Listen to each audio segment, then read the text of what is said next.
Hey, everybody. Hi. Welcome to another episode of the Spideydude Experience. And we're about to get started. Here we go.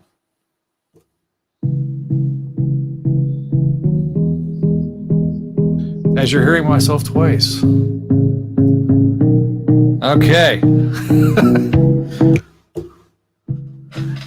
Hello and welcome once again to another episode of the Spideydude Experience. I'm Zai Joyner, your friendly neighborhood webmaster and host of the Spideydude Experience. This episode, we're going to be covering ASM's latest issue, number 62, volume 5.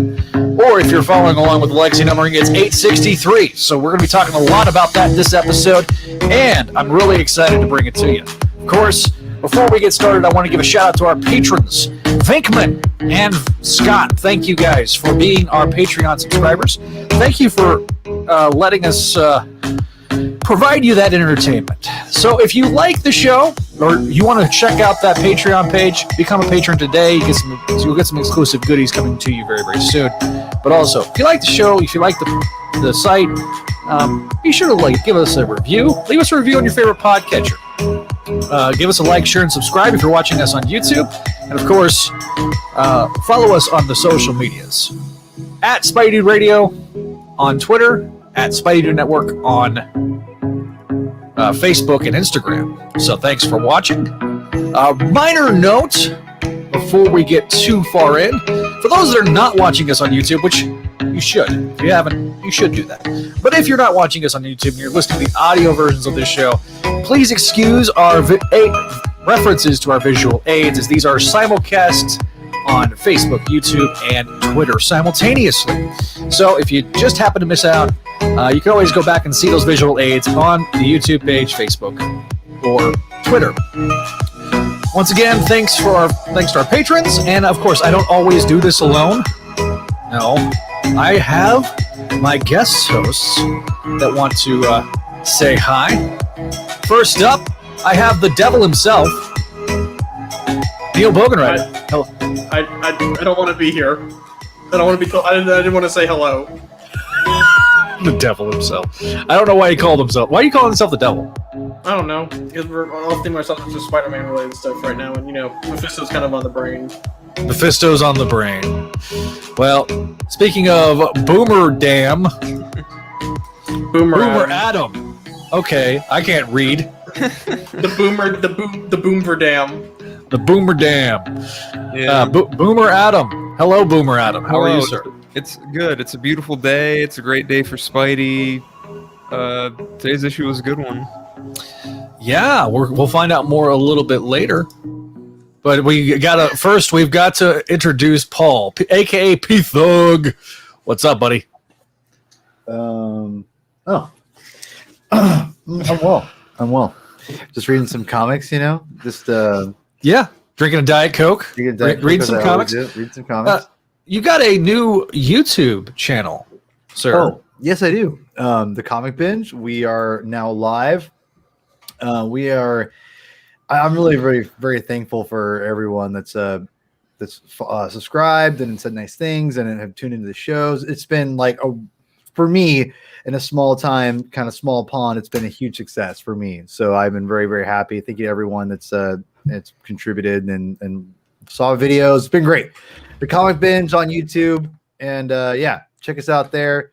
It's been awesome. Been really, very, very thankful. So yeah, lots more content coming. I had these characters on last week. That's what I heard. Yeah. I unfortunately was not able to participate. I was out of pocket. While I was gone, I got some new lights above my I see that. Yeah, I see thing. So a little red, blue, and white. I can adjust them. If I could find the remote, I somehow lost the remote to them. They actually can just got them. This office eats things. I'm in the process of reorganizing the office, and it's just a disaster area right now. So I feel you on that one. But we had a great time last week, and Neil had some good thoughts, and Adam had some great thoughts. I played the role of the contrarian. Well, that is not what a shock. And but here's the thing: when you have two contrarians like me and Neil in the same podcast, it makes for good stuff. Makes for good stuff. Eventually, you get two negatives make a positive, right? Mm-hmm. Exactly. All right, so want to do a minor programming note. Our next episode of Make Mine, yesterday. We did an episode of Make Mine Mayday. Our next episode is not going to be on Friday. It's going to be on Sunday, March 28th at 4 p.m. Eastern. So check that out. That is 1 p.m. Pacific if you're on the Pacific Coast. So, and then of course you can always check Bogenrieder out at the Bogenrieder Variety Hour Saturday nights on Twitch.tv. But no Bogenrieder Variety Hour this week, right? You got satellites? No, yeah, I've got a previous engagement. I might do it on Friday or Sunday. We don't know, but I have a list of books I want to talk about, including this one. So, just let us. We'll definitely tweet that out and Facebook that out whenever it is. Whenever Bogenrieder decides to give me a time and a date. So, just kidding, Neil. I know you got. Check out Neil on Crawl Space's Satellite Show. If you have not checked that out, it's a Patreon exclusive to the Crawl Space. Check that out. You'll get to hear him talk about various books like Miles Morales. I got that today. In the Clone Saga, but not yet. No, not in the Clone Saga just yet. So I'm so behind on Miles Morales. We should review that sometime. No, you're not Minus missing a whole lot right now. Okay. Neil has already read it. He's already doing his Patreon thing. He can just be on the side. Well, that's Javi. Javi talks about this book. I stopped. Yeah, I want to read it because I remember liking it. Okay, I mean I don't think it was amazing when I read it, but you know I like the Vulture stuff. The girl Vulture, whatever her name was, forgot her name. Starling.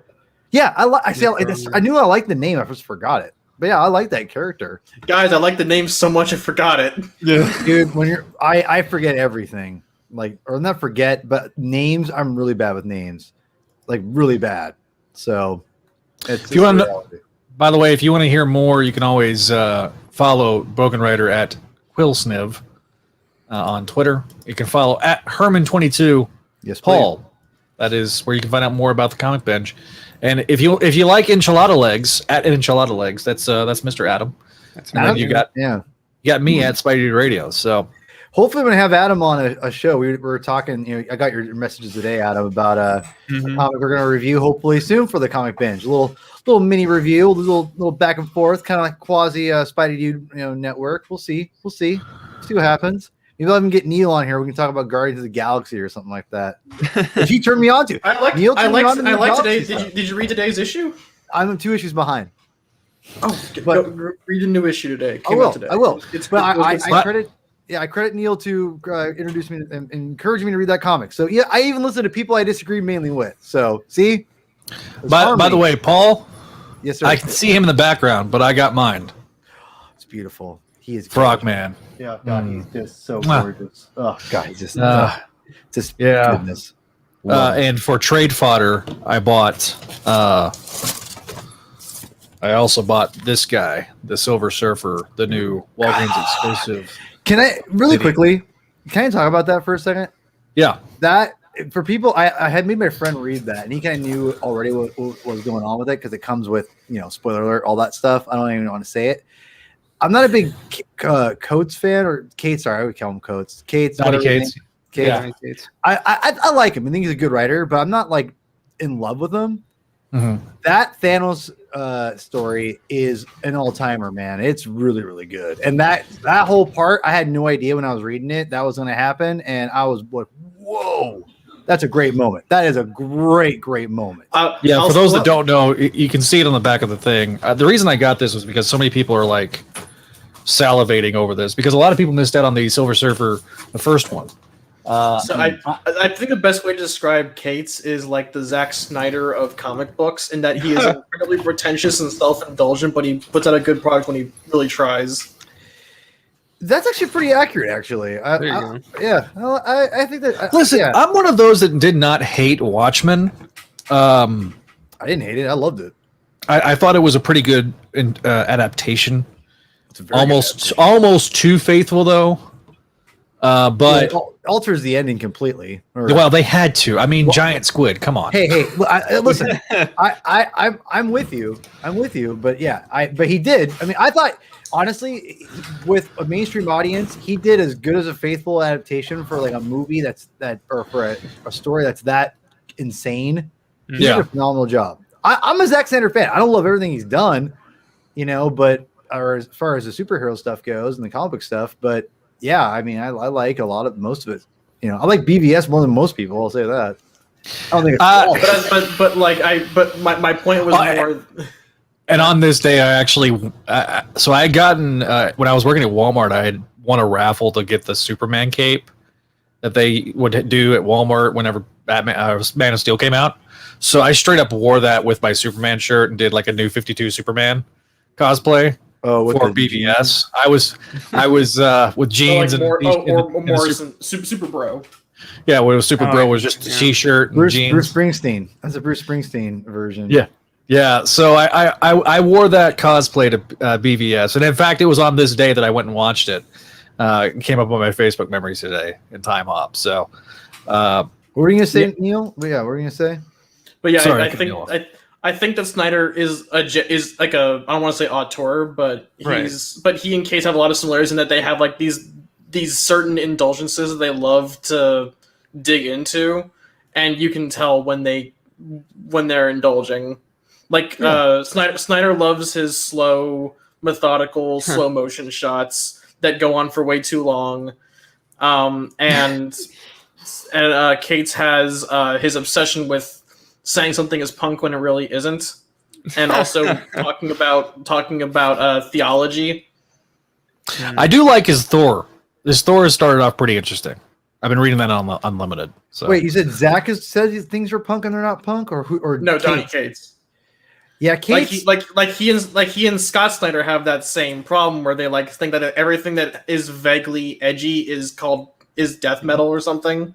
Yeah, I'm with you on there. It's funny. I saw Cates with like bleached hair once, and I'm like, is he trying to be like 90s punk, like from like the No Effects era or something like that? Like I was like, what the?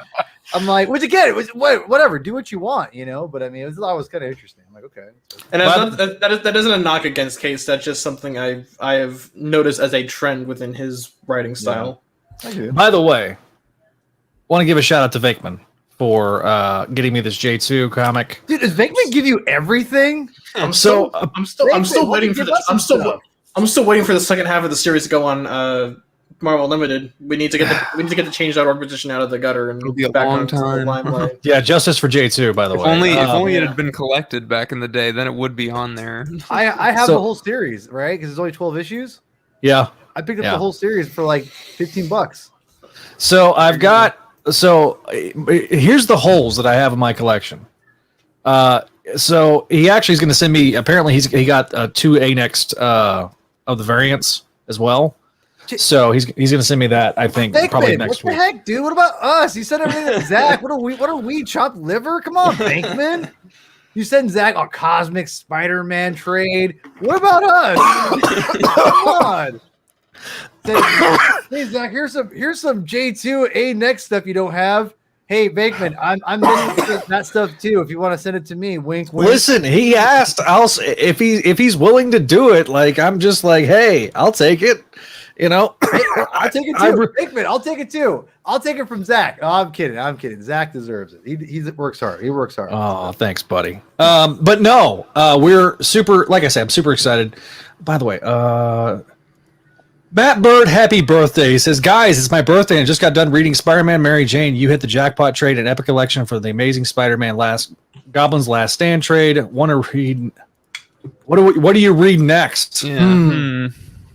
Well, if you've not read the Clone Saga, I always recommend Clone Saga. You just keep reading the Conway runs what you need to. That's true.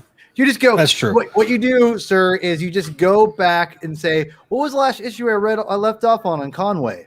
And you go right back to that next issue because let me tell you, Conway is pure gold. So yeah, Conway. Listen, Conway.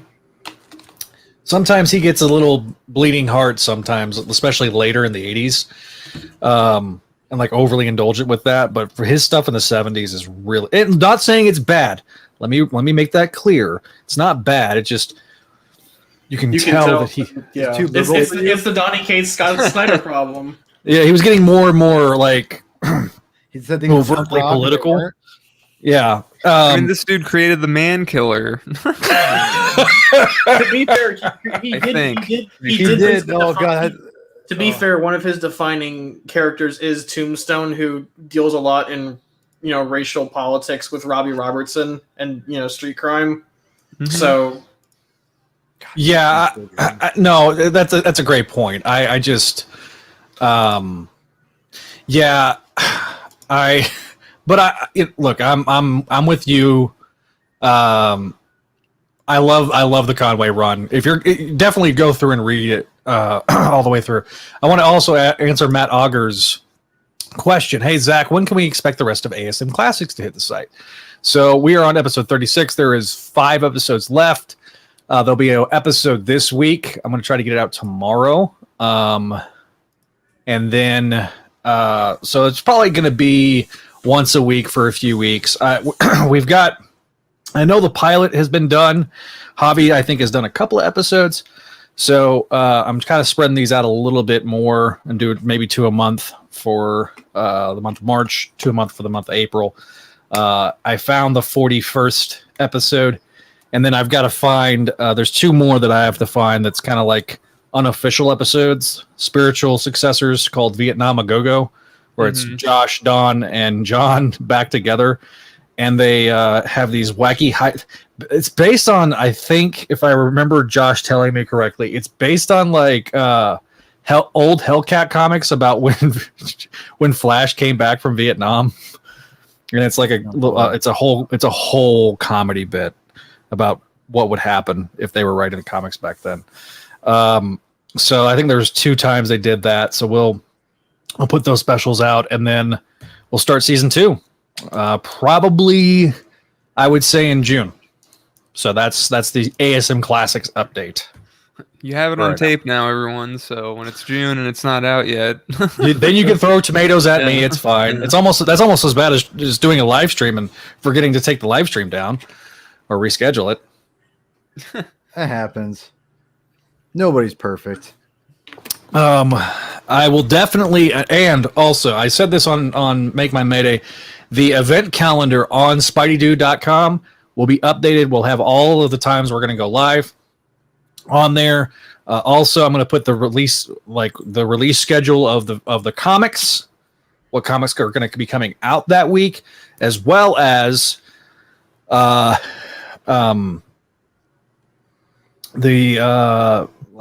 Marvel related like movie stuff. So it'll be a one-stop shop where you can kind of go up there and be like, okay, because as we've now know, we've speculated on this, but they have officially made it official. Black Widow is delayed until July and going to be debuting with Premiere Access. I'm not paying $30. Yeah, I'm not paying for the $30 for that either. I'm going to go to the theater and watch it. So let me add an asterisk on the end. It is coming out in July, so I'll be living with my family again. And going to a movie theater is about $48, assuming that an adult matinee ticket is $12 per person. I live with 3 other people. So, and also that's not including snacks. I could just take my own snacks at home. So theoretically, our home entertainment system is not as good as a movie theater, but like at least I don't have to deal with anybody else being there. So, right. And that's kind of what I've said. I'm like, look, I mean, by the time you actually go to a theater, because I try to go either the early release day, right, the Thursday night, or that at least that weekend, that some evening that weekend. My friends, my 2 best friends that I always do watch Marvel movies with, they work until 5. They get off at 5. We meet up at 6. We go to the theater. We watch the film. So I'm willing to pay the premium price at the theater. But for me, my individual cost is $6, or not $6. It's maximum. I think most I've ever paid for a ticket was like $11.75, and that was like 3D. So for me, I think it's like $8 or $9 here. Now in New York City, it's like $15. Okay, you get 2 people in New York City, I can understand paying the $30. That makes sense. Even if you do it like what Neil's saying, I can understand paying the $30 there. But I'm hoping that by the end of the year, when we get to Spider-Man, things will be normal. I'm getting my second shot tomorrow, so I'll have had all my shots. Oh, sweet! Have fun dying inside. Yeah. Yeah, I'm not looking. Look, I was super, I had pain in my arm and kind of got real groggy with the first one. But then, so I'm like, oh no, I'm not looking forward to the second one. So, and I'm supposed to help babysit because Sarah's going to be out of town for the weekend. So that's going to be fun. So much fun. Yeah, the second shot did me in. I for one think that I'm not paying $30. My wife doesn't really like to watch these movies really in the theater, especially in the theater. So I'll probably go by myself. And one, it's probably still gonna end up being cheaper. And two, it's just like I've been watching movies in my house all freaking year, and I'm fully vaccinated. By the time Washington literally just announced that starting May 1st, everyone will be eligible 16 and up to get the shot. So if they want, they'll have it. You'll be able to at least sign up for it. So to me, it's like this is it. I'm good. I'm ready to go. In here in Texas to open COVID-19 vaccinations to all adults March 29th. Yeah. So maybe I'm just being a meanie bobini about it. I don't know. Maybe I'm thinking about this purely from do my family want to go? Because I have to factor them in. Because my grandparents are in their 80s, and my mom is a teacher, so she's constantly around kids. Right. No, which I completely understand. And look, in July, here's the thing: July, had it been a week sooner, I could have potentially went and saw it with Neil, but I'm going to be back up here by that point because we're gonna. Whenever we get to May, I'm going to talk about May whenever it comes around, but we're going to maybe doing some things differently on the site during the month of June. I do know that June 17th, we're going to be doing a Thursday live stream for Spideydude Experience because it's the site's birthday. It's going to turn 23. Wowee! So, yeah. It's older than me. Exactly. So that is something that is coming in June, but I'm going to have Gabby. So, I will be doing. I'll have her on my lap, and she'll be just sitting there, just jibber jabbing, not having any idea what this is. So you'll have the Frozen soundtrack blasting in the background. I don't want to get I don't want to get copyright struck by Disney because they will do it. You'll just mute yourself. Got him. Yeah, no. I was one of those 7 years ago. I was like, I'll never watch Frozen. You poor fool. Now, every time I get in the car with my daughter, it's Into the Unknown. Now, granted, I actually don't dislike the the regular artist versions. Even Demi Lovato's version of Let It Go is pretty good. And I'm not a huge Demi Lovato fan, but she did a good job. Can't keep my hand to myself. Stop. Man, she's had a weird couple weeks, hasn't she? Oof, that documentary. I feel bad for her. A lot of the stuff that happened in retrospective. Poor God. You just feel awful for her. You know what I mean? No idea what you guys are talking about because I stay away from everything. Basically, Britney Spears 2.0 with more mental problems. Well, either way, she's got some pipes, man. Legitimately has legit good voice. And listen, that performance that she did last year, her quote unquote comeback performance from last year. Oh my God. Listen, she's as a former vocalist myself, as a recovering vocalist myself, I can appreciate. And even look, I used to despise Lady Gaga. Some of these pop artists, I didn't know. A lot of time. I think Zach's dead. Oh wait, no, I thought Zach died for a second because it froze up. Oh, can you hear me now? Yeah, we can. I have a question. You used to sing. I used to sing. I was actually when I was in school the first time.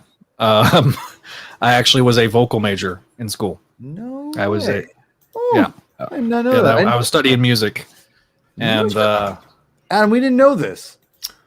I think I knew this from Crawl hanging Space. out. Yeah. No. I think I mentioned it on Crawl Space a couple times. I think you mentioned it when we were hanging out doing game night stuff. Well, I gotta respect how music albums are becoming a new art form.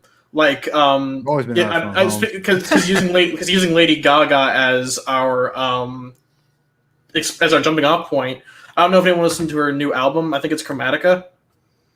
It's essentially one long, like the album is stylized so that it's just essentially one long song.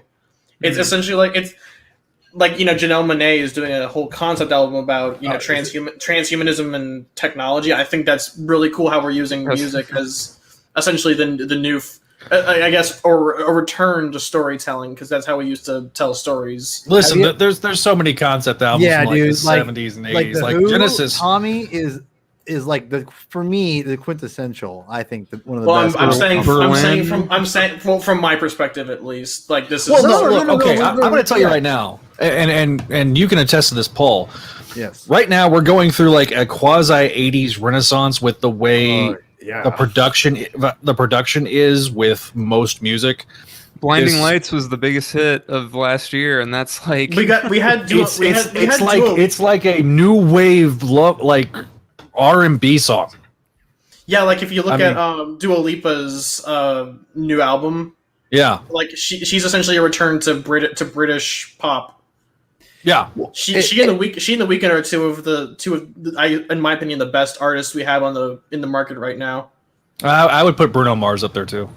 I think he's probably of those. Wasn't his last album in like 2018 or? Yeah, but he keeps doing like collaborations with like individuals. Like he just did I think he's doing a concept album now, and it sounds very much like an old school soulful R&B album. Let me tell you a new wave band that no one will. It's considered a one-hit wonder, but the record is great. Wait, Flock of Seagulls. Their first album is Iran. Yeah. Hold on. It's got Iran. It's got Space Age Love Song, which are both like they're like phenomenal songs, and the whole album is pretty dang good. Like that, it's a dang good album. Listen, don't watch the music video for Iran because you'll either get blinded by the mirrors with the lights hitting you back in the face. It's early J.J. Abrams. Oh no! It's JJ. But also, oh god! I found a way to bring him into the conversation, guys. Let's go. Also, if you get dizzy, it's like they're on. I felt bad. Like I was like, imagine how many takes this took. But it's, look, it's a great Iran. Of course, unfortunately, though, Paul, every time I hear that song, the second thing that pops in my head besides the music video is Grand Theft Auto Vice City. No, I don't. Also, I think we need to make an effort to bring recorders back into the mainstream. If anyone read today's issue of Cable, Magic was in limbo torturing a demon, and the way she was doing it was she had I thought it was Vanessa Carlton. But I was talking with McNulty, and he pointed out what the song actually is. It's from the Proclaimers. Not the Irish guys, the Scottish guys. Yeah, guys, and she has like all these little gremlin guys playing. I'm gonna be 500 miles on recorder. No, dude, it's great. That song is so good. Whatever. Yeah. I'd be like, hey, Gremlins, turn it up. Yeah, hell yeah. Well, no, it's on recorder. It's on recorder. Like I know. I'd be like, turn it up. Let's do it. That's what I'm saying. I'm like, turn it up, guys. What are you doing? You can tell. I guess the implication is like they're playing it horribly. Like when someone blows the clarinet too hard. Yeah. That song is so good. Like seriously, like I love pop music. I thought by accident because it's been a while since I listened to that song, to the Proclaimers, but I thought originally it was Vanessa Carlton's 1,000 Miles. Yeah, that making your way downtown. Yeah, walking fast. Yeah, but even then I'd be like, all right, shut up. Oh Jeez. man, wow. All right. Jesus Christ. Okay. Too far, Neil. It's all good. Well, so to bring it back to the Spider-Man, which was a great side. I love me some side tangents. Listen. Like somebody apparently. Matt Auger, love Vice City. Look, Vice City may have the best soundtrack of anybody. That I clicked the wrong button. I was like, man, is you pissed? I thought Zach booted you. I know. Listen. I had that happen enough before. I don't deliberately boot people or for like no reason. Like if I boot you, it's because For like no reason. For That's no fair. reason. That's fair. Never mind that I'm blaring Vanessa Carlton. Carlton. I'm mouth blasting Vanessa Carlton. Mouth blast. I'm a just God. mouth blasting. Okay, that's a thing. That's how this is. Banned phrases. All right, so let's get into the issue tonight. I'm not going to share a ton of my screen because for some reason, because I have to use. Yeah, just put the cover up. Yeah, I'm going to. I'm going to do that. All right, so of course, I'll pimp the site. It's Spideydude.com, but in the other tab I've got there. Here we go. Issue 62 of Amazing Spider-Man. That's right. Volume 562. Legacy numbers 863. That's right. Going to click the wrong window. All right. Wag the Gog. I love that. Nick Spencer's the artist. Or Nick Spencer's the artist. The writer is Nick Spencer. The artist is Patrick Gleason. And we are picking up right where we left off from last issue. We got the Kingpin being ominous. Spencer drew it himself just for you because he loves you. I So thought much. you were just showing the cover. I know. I was just going to show the first page because, you know. And then I'm going to show another, and I'm going to all the way up until page 22. So Peter is he's sticking with trying to get to Gog and Fred. Fred's in Central Park. All of a sudden, Kingpin's goons show up. Bullseye is like, just say the word, boss. He's like, take the shot. So I really like the silhouette of this kind of reminds me of that. You guys remember that? Remember that suit from the bulletproof one? The bulletproof suit from. Oh, the no one Flat dies. That Marcos Martin drew. Yeah. I love the aesthetic here. Yeah, It looks like a Tron suit. I love it. It's like a mixture of that suit and Tron suit together. So I like the way that visually looks. Yeah, It kind of that page in particular reminded me of like a mix of Gleason and like a Bill Sienkiewicz cover. A little bit, yeah. Or page. There is a very noir aesthetic that Gleason brings to this issue, I would say. So yeah, while Kingpin's being the floating head of guilt and taking the shot, Gog then grows because he doesn't have his inhibitor collar, and Fred's like freaking out because Gog's huge. So Peter's trying to get to the collar. Gog is freaking out because he has no idea what's going on. When he's big and stuff, he's like uncontrollable. So they do this fastball special with a couple of boomerangs.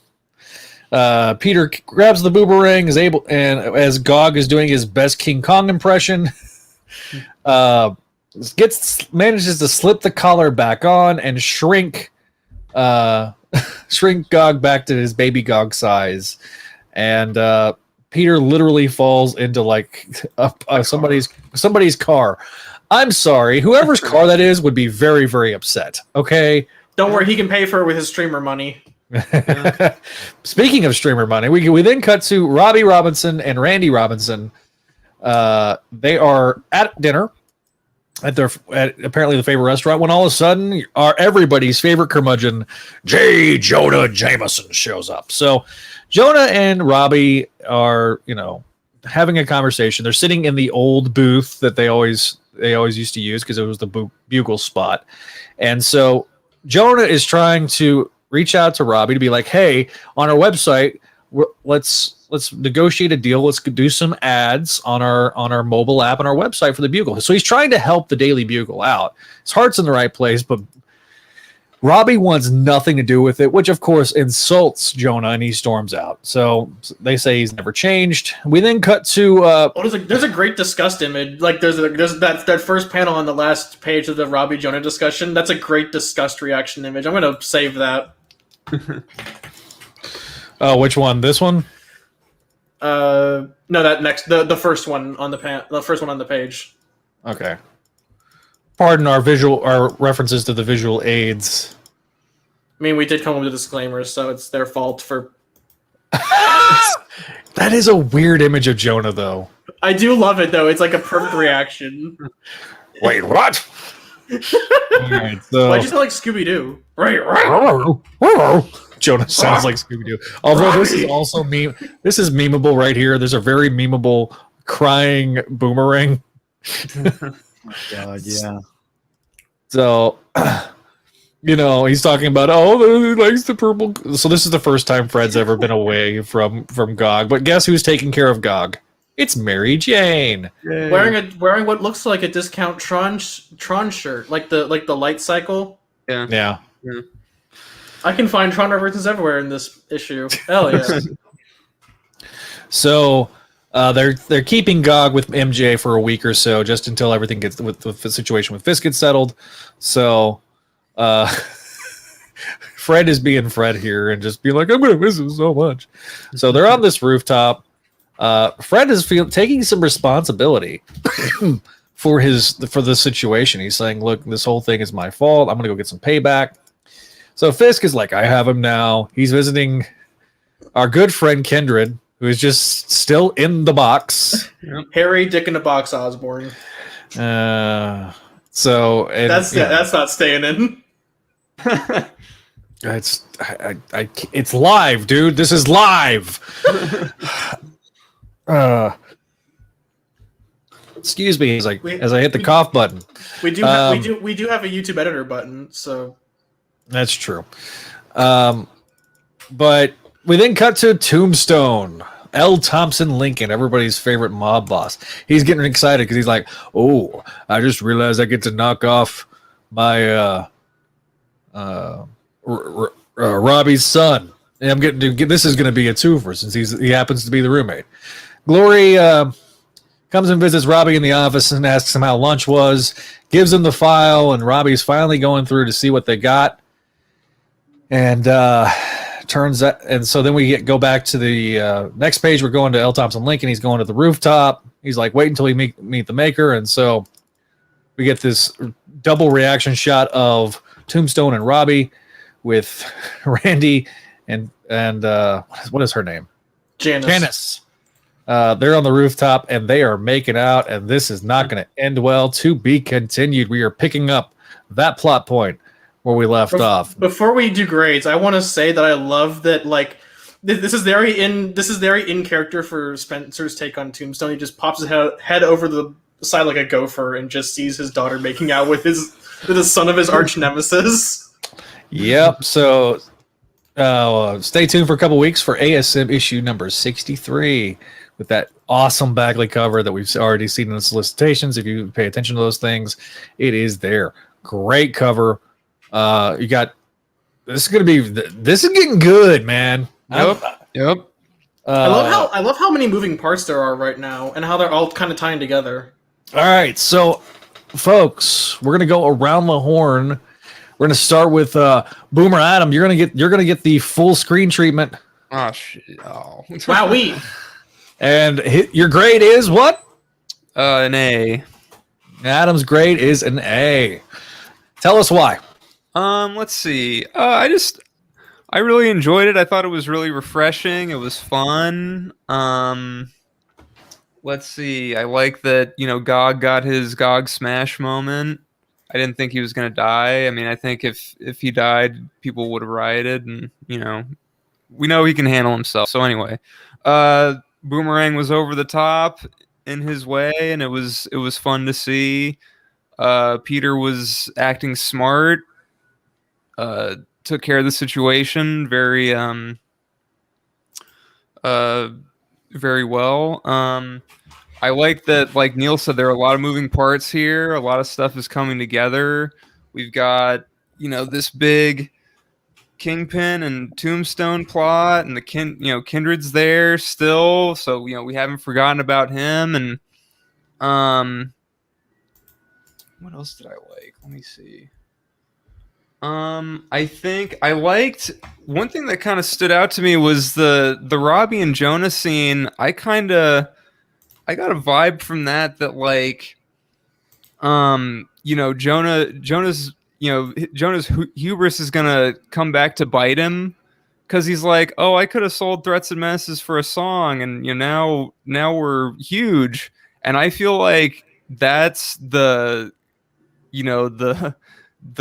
kiss of death. Like he's kind of like, inadvertently sealing the fate of the company. I think maybe something bad's gonna happen there. And we'll have to see. Like, obviously Chameleon is around, so maybe that'll tie in. I don't know, but I just think that's something maybe to think about, because he's being a little, he's really on his high horse, and I just think that might not end well. I like that they gave Gog to Mary Jane. That's nice. I always like the cliffhanger splashes. The art was great. I don't know. It was just really fun, really nice issue, and it's setting up stuff, and I can't wait for the next one. Can't wait to see what happens next.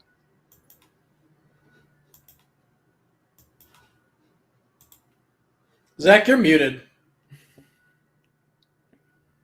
I hit the cough button, and that's what happens when you hit the cough button, and you forget to hit the cough button when you get done coughing. So after hearing from Adam, we're going to hear from the devil himself. Yeah, okay. So Bogenrieder. I'm giving this an A-. Okay, so let's talk about it. So there's a bit of an in-joke that the book I don't want to say infinitely more entertaining, but it's more energetic when Boomerang comes back after a while. See Boomerang joke. Peter and Pete. It's really fun to see Peter being the straight man rather than the butt of the joke. Whereas in other runs in the past couple of years, he's been kind of the butt of the joke. Here, it's fun to see him be the straight man to Boomerang's antics. Is the best way to put it. Yeah. I mentioned earlier, I love all the moving parts that are going on so far. I love like how Threats and Menaces is tying into potentially the Chameleon and stuff, and how that's tying into, and how this is also tying into the Randy and Janice stuff, and the gang war stuff that's also tying into Kindred. I think that Spencer spent, one of the problems I think with Last Remains overall is Spencer spent too much time on like one plot point, and it just kind of ground to a halt.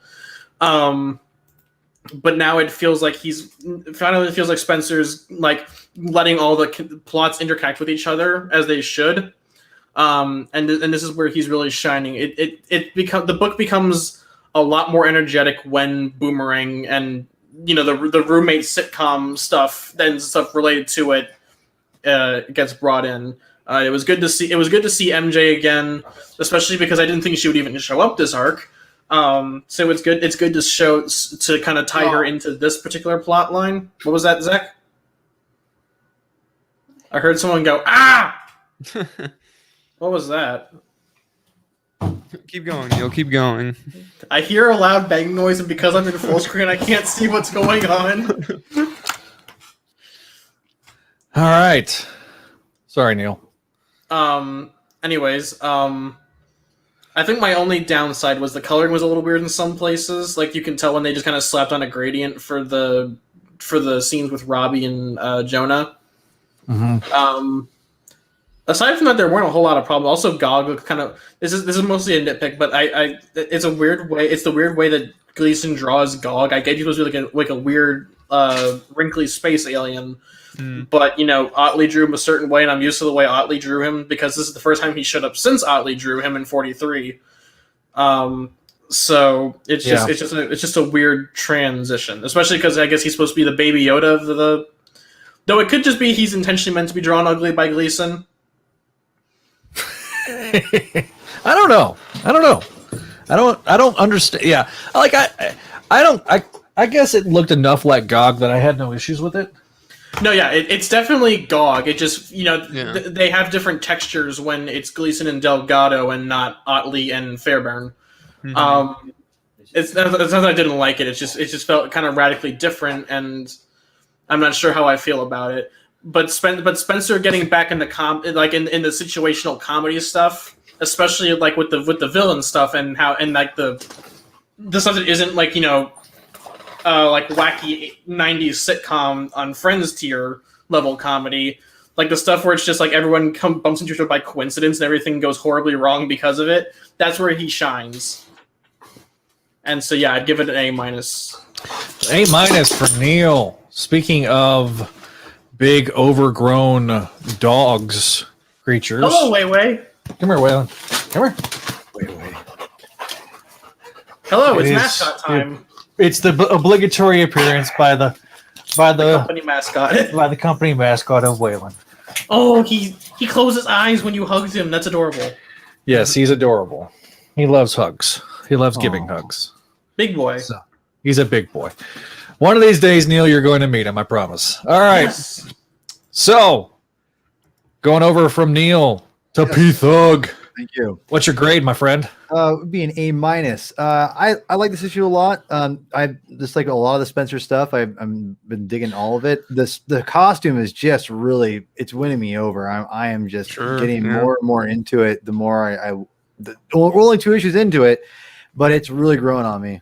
We know it's not permanent, and it's okay. Like, I didn't like it initially. You guys can go back and listen to the episodes where we talked about it. But I'm with you. This costume's, especially with some of the things like I mentioned during the recap. Yeah, it's pretty good. Again, also there's oh, sorry, Paul. No, you're good, Neil. You're fine. Good. There's also the added context of Spencer making fun of like the obligatory costume changes after a big status quo change. Yeah. Like he's definitely poking fun not only at the design but also the ideological concept behind it. So that context helps to justify the costume's existence. But but at the same time, and we talked about it in the last issue or the last show for the last issue, is that it feels like it's nothing in comics. Nothing is permanent, really, for the most part. If it's permanent, it has to be a widely loved and accepted thing, which is in comic book culture today, at least for the mainstream audience. That ain't gonna happen anytime soon, or hardly ever for anything. Much less a new costume change for one of the big or the biggest superhero in the universe, in my opinion. So, all that being said, I think they're handling this well, just like how I said this last time. Was they kind of set this up that this is not necessarily a permanent change for the costume either, right? Like it's in the story, it's going to be something he uses to make money essentially for as Spider-Man in a way to communicate to an audience. And again, it's interesting how they're going to play that. And I think it's going to be cool because he doesn't have to wear it all the time in order to be Spider-Man. It's going to be something he just puts on here or there, which I like. And to be honest, because of that reason, it just gives it a more uniqueness. So I think if you play it off, like it's not like a shtick or again, I'm a Slott fan for the most part. And I will definitely like the big time suits. And I like that idea behind it. I like this idea more because it's a lot more, it's taking that idea of what made Peter as a photographer and making that modern, but also giving it a real reason to wear a costume other than I have to be bulletproof, which is interesting. When I love the Massacre arc a lot for Slott, honestly, and I really like the idea, but those all seem so temporary. Even like for as things are as temporary as all new costumes like this one, those were even more temporary, right? So I mean, that's the thing. This feels more, if you compare this and the big time suits, this feels like the black costume, but even though it's not, but you know what I mean? As far as the aesthetic goes, I like everything about this. One thing that really impressed me, I'm always like Gleason, Spider-Man stuff.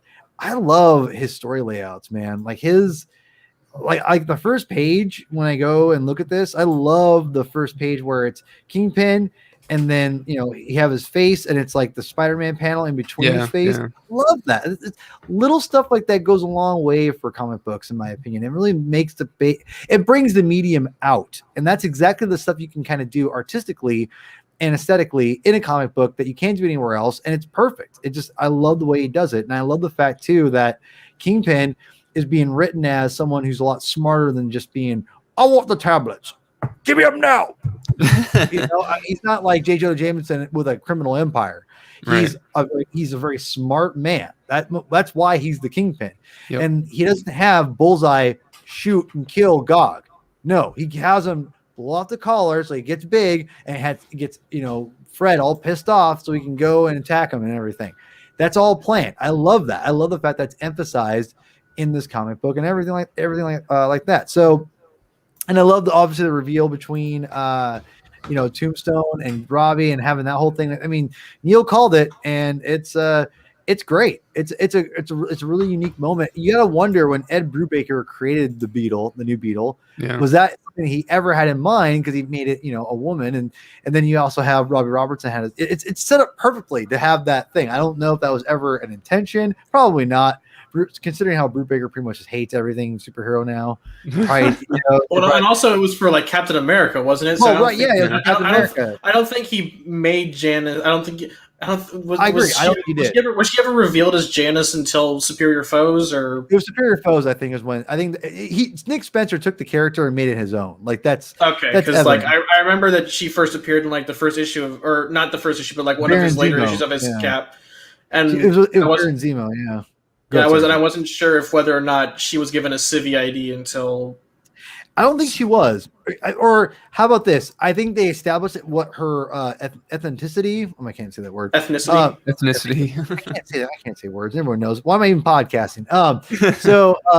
But I think that was all established. But her background, I don't think was, because I think you see what she looks like in those comic books, but you don't know what anything else. I think that's all Spencer at that point. So I loved all that. The only thing about this issue, it just was, I gave it an A- because it wasn't quite perfect, but it's a good issue. I mean, it's Spencer. I mean, he gives me great stuff every month. So, I will say, I think this is one reason why I don't like the issue, and this is a stupid nitpick. Before I get to that nitpick, I have one last thing I want to actually praise the book on. I love the fact you brought up, Neil, that he's intertwining everything together.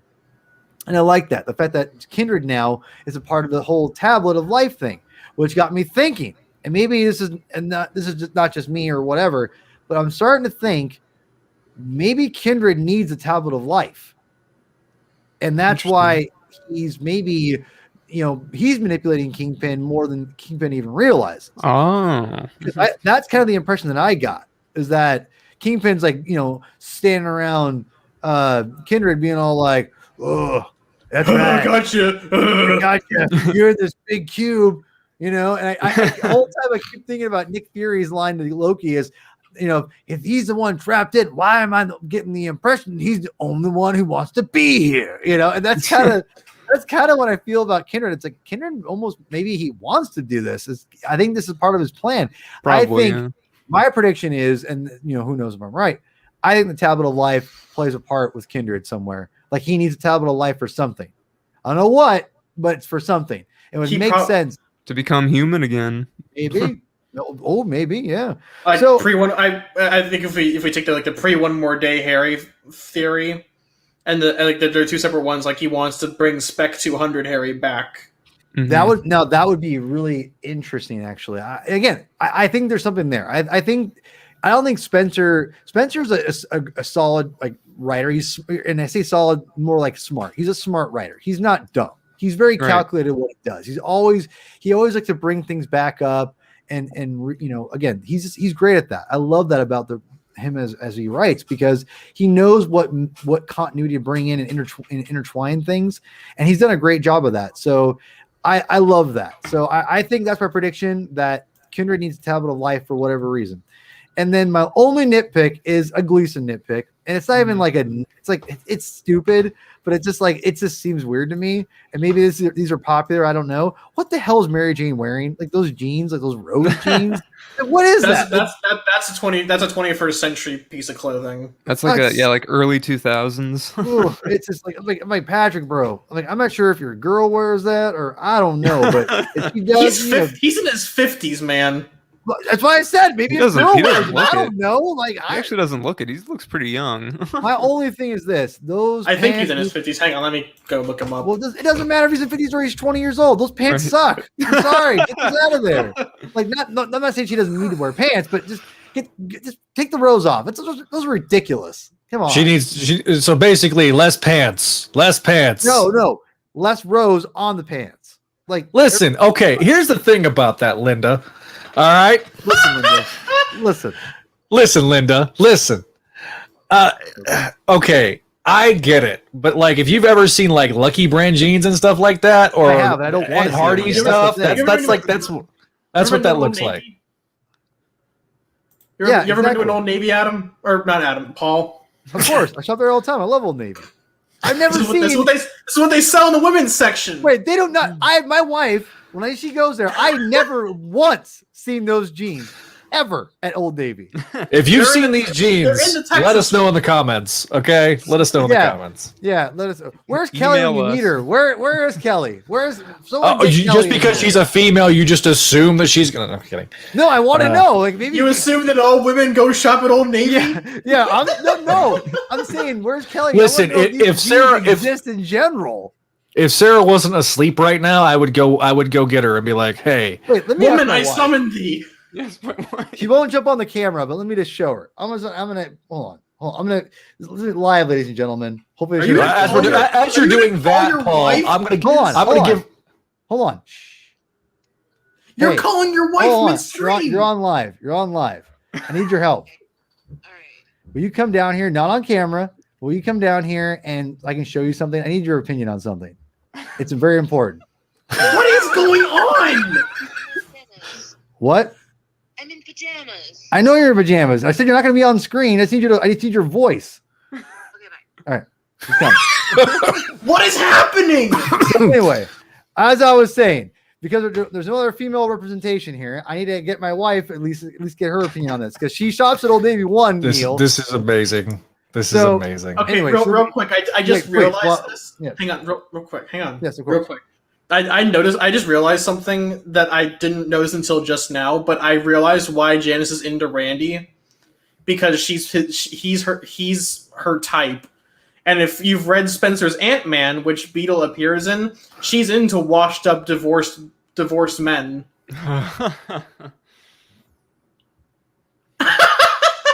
Here we go. Yeah, that's interesting. Yeah, Morgan, everyone those jeans that Mary Jane is wearing. Hi, baby. Those are awful. Do they actually sell those now anywhere that you've seen? Why? I'm like the worst person in the world to ask this. Just tell me. You shop at places. I mean, I never Hang on. personally have seen. I shop at that, places. but No, hold on. Have you ever? We shop at Old Navy, correct?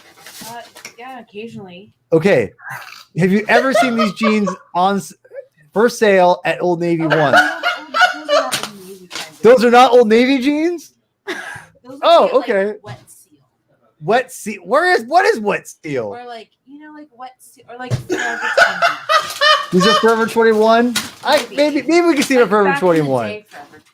Back in the day, Forever 21. This is not okay. Fair enough. So there you have it, people. These jeans don't really exist. Enough said.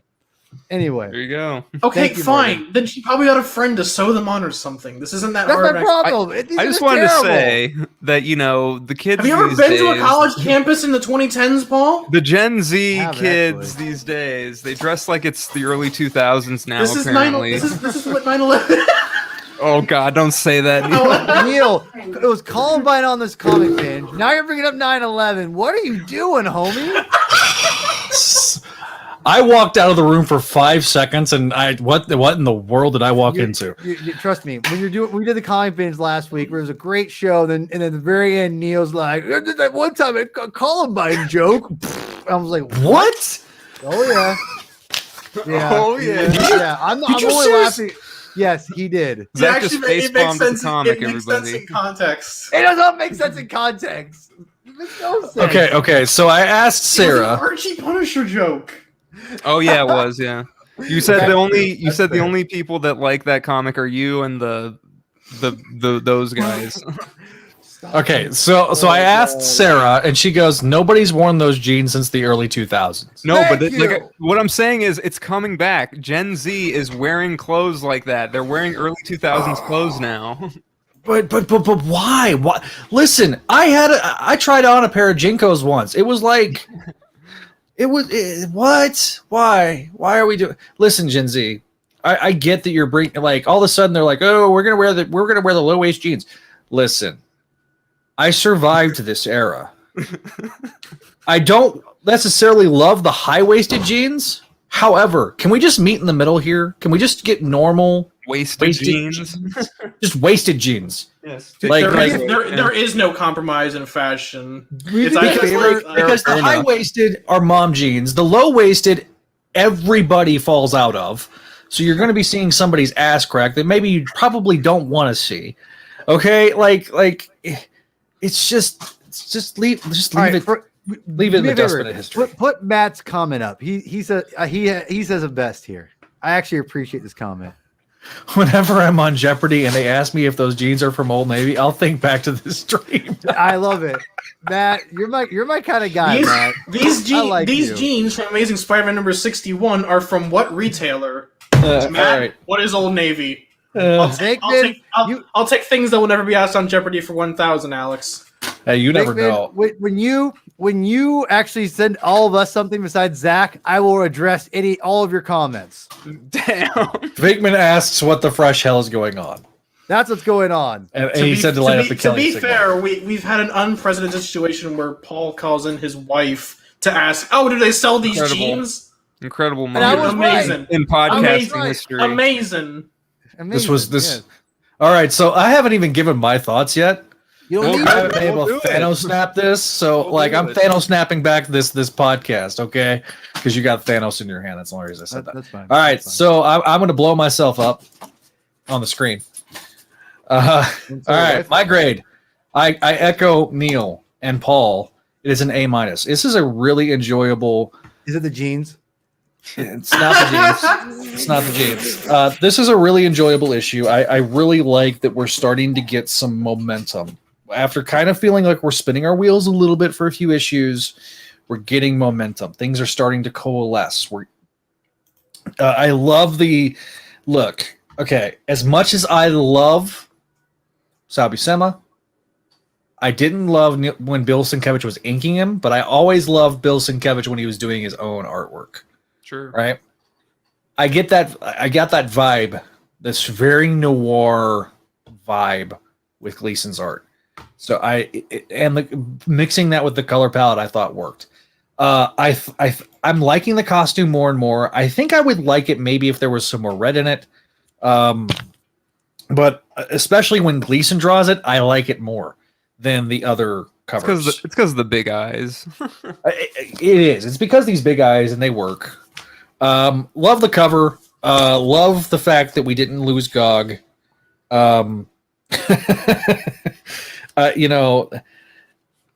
Listen, at the end of last issue, in my brain, I instantly went here. Yeah. Like that's what it felt like. And at the end of this issue, I felt. And so, like, I'm like, all right, cool. This is good. This is all very, very good. It's a great situation. And I'm all about this. I'm about this arc, man. Like, Yeah. Here's the thing. Peter Parker's life's going to go all around him, and you're going to be okay with it. Like, it's like, okay, all right. And hopefully, eventually Kindred will bust out and just do whatever he has to do. I'm having way too much fun with the sound effects right now. I'm sorry. Yep. But it's this is what you guys react to. So can I ask a question, Zach? Yes. Why did I feel more panic when Gog was about to get shot than I did when Harry was revealed to be Kindred? Not the initial reveal, but like the 53 reveal. Oh, one, I think that there was such a telegraphed moment. I think that had been so telegraphed, especially when we go back and we start putting these pieces together and we start putting the puzzle pieces together. Mm-hmm. I really think that it definitely was pointing to Harry the whole time. But if you're just sitting there reading it month to month and not going back and reading the previous issues, you're never going to know that. So I think that and plus, look, I think Spencer has been able to make emotional attachments to specific characters. The Gog story, the original Gog story, is not a bad story. The problem is it was just bad timing because it got literally shut down in the middle of the pandemic. I think the impact of the Amazing Gog issue is lessened whenever you sit there and you read it either in a trade or you read it, in bulk the way we did. So I think that, yes, that's probably why we felt more of an emotional attachment to it, because it really does bleed into that. And so, you know, I got nervous. I'm like, oh, they're going to kill Gog off? No. Surely Kingdom's not going to do that. Because, because I was thinking, when ASM 3 happened, and Harry does the DeMatteis gotcha, good callback to DeMatteis spec, but, when Bullseye has Peter Parker's alien dog in his crosshairs, yeah, I actually kind of panicked. I'm like, oh my god, they're going to kill him off. Oh no! My boy Gog. My boy. Yeah, I didn't really think they were going to kill him off, but it was that I was not expecting that little cliffhanger at the end of the last issue, and it made me actually, I don't know if I want to say panic, but I was like, oh no, I was actively like, oh.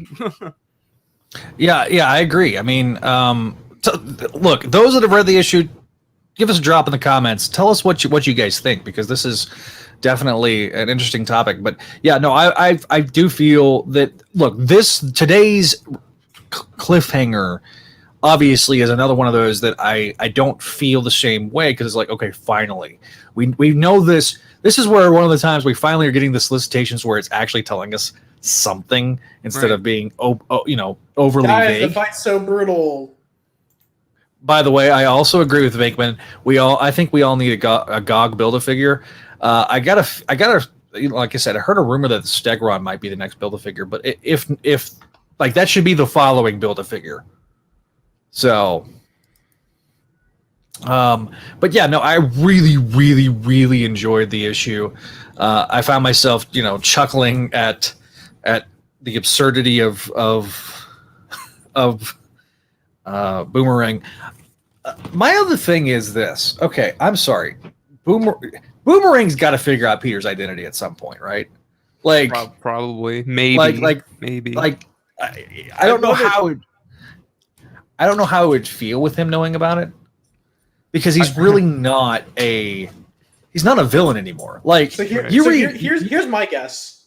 My guess is that Boomerang is going to get an actual shot at redemption, and then he's going to find out Peter's second ending, and he's going to sell him out for a boatload of cash. Oh, no. I'd like it if I don't know if I've ever actually said this on the show, but my thing is I kind of want more of Peter's inner circle to know that he's Spider-Man, so they can help him out. Pupper! And I think it would be funny if that kind of thing happened and Boomerang was he was still clueless. Yeah, that would be funny. So yeah, just sound off. Tell us what you guys think in the comments, and go from there. So I'm gonna go take care of this dog. So talk amongst yourselves, because somebody needs to go outside at night. Be right back. All right. So bye, Zach.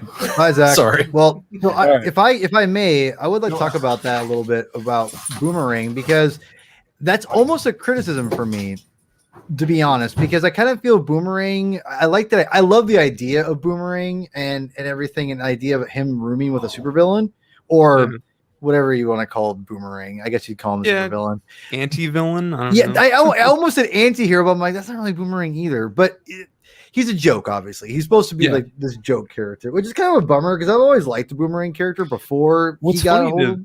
If I may, really quick, what's funny to me is sometimes I'm not really that familiar with him, and so a while back I looked up his Wikipedia entry, and I'm just looking at little things, and apparently I read this thing. I mean, I guess it's true, but he apparently killed Jackpot's husband or something, and I'm it's interesting didn't he kill a bunch of people while he was in the Thunderbolts? Well, that's the thing, because it's that's why I'm kind of okay. I just think it's interesting that this is Spencer's guy. This is his pet character, kind of. I'd argue that in the Boomerang issues, Fred's the main character. Peter's just along for the ride. Well, but I don't think that's necessarily. it's not wrong in a sense to where I think that you need to kind of give Peter's roommate needs to have some kind of like focus, especially if they are, or not roommate, but a side character or the supporting character. And that's what Fred is now. He's a supporting character. And we're all used to getting supporting characters from Spider-Man, getting a little bit of the limelight here or there. That's no different than any other Spider-Man storyline we've ever read or whatever. But I would say the problem that I'm having with it, and I wouldn't say problem, I'm hoping that it turns a little bit because it's being played for laughs a little bit too much at this point. And that's where I'm kind of like, okay, I get it. Boomerang's, kind of a doofus. I get it. He's inept, that's funny. Yeah, we get it. He slipped on a banana peel and then shot a bunch of boomerangs, and then he managed to defeat the Kingpin's characters. Yeah. I say that not in a sense. I love Boomerang, I do, but I kind of think he needs to be like you guys brought up a great point. He's got to be figuring out Spider-Man's identity by now. I mean, granted, he weighs right in him. I will say he's so stupid he wouldn't even know. He wouldn't know like. If Santa Claus was giving him presents right in front of his face, he'd be like, "Who's this big fat guy in a big costume? Give him presents." He's not the sharpest tool in the shed. Let's be real here. That's why my theory of that's why I'm putting money on that whole Boomerang does find out who Peter is, and instead of using that to genuinely redeem himself, he sells him out because that's. Spencer's Boomerang in a nutshell. That's exactly what he did in Superior Foes. I think that's not a bad story idea. The problem is that where do you take that afterwards? So exactly. Because now he knows that Peter is Spider-Man. Yeah. So are we gonna do one more day again? They wipe his mind. Yeah, because I was thinking this actually reading this issue. Like, are they going to have Jonah forget somehow? I don't think so. Which I don't want him to. I would hope. I like this. Truthfully, I would hope not. I would hope that they don't. I don't want that to happen. But that has honestly been the best development in that relationship ever. And so I don't want that to. I absolutely do not want that to happen. I'm going to ask. I'm going to echo what ask what Vinkman says. He goes, "How would you all say ASM has been now that Spencer is starting to do more than just fix the broken toys from previous creative teams?" I've enjoyed I think Spencer's arguably been doing his own stuff since the beginning, the 2099 arc. I'm with Adam from the beginning. I think it's been from the beginning. But I think Venkman's arguing that it's more aggressive in terms of how much he's doing his own stuff now. He's gotten past the Kindred stuff, or at least put it on pause. I was slightly afraid that people weren't liking this because Spencer was doing too much damage control in the beginning. That was kind of my fear. Like, people are thinking oh, he's just fixing stuff. It's not enough progression for the character, even though the fixing the stuff is kind of progression in its own way. But I think I don't know. I think it's unique in that I don't know. He's quote unquote fixing the character to a lot of people, and it's pretty fun. And now we're kind of getting into I think the stories that he really wants to tell, and I don't know. I'm enjoying it. I disagree that. To an extent that he's just fixing broken toys, only because just like any writer that comes in after a big run, especially as someone as long as Slott, you can't just take what he did and just, I think, do a version of that, because people are ready for a change at that point, regardless if you're freaking Dan Slott, Stan Lee, or whoever. You're ready for a change at that point because again, you're being brought in because you are different. Absolutely. You're not Dan Slott. So yeah, I think look. Can I finish my thought real quick? Do what? Can I finish my thought real quick? No, yeah. I was just gonna say that there's a reason they bring in someone like this.